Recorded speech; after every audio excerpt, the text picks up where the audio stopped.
Здравейте!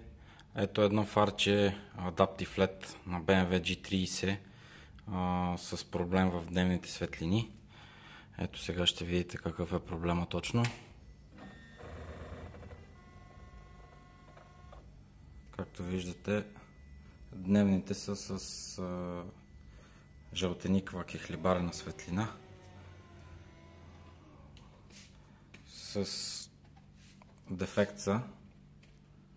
Така че фара ще го разглобим, ще подменим дневните с нови, оригинални, ще ремонтираме и LED модула, ще заглобим фара и ще направя отново видео, за да видите резултата след ремонта. Благодаря.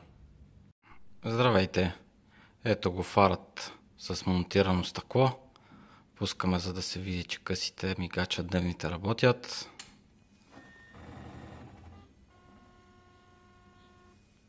Мигач. Спираме късите и пускаме дневните.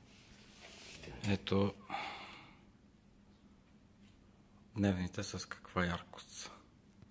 Нов LED модул, нови светопроводи. Фара е готов за монтаж на автомобила.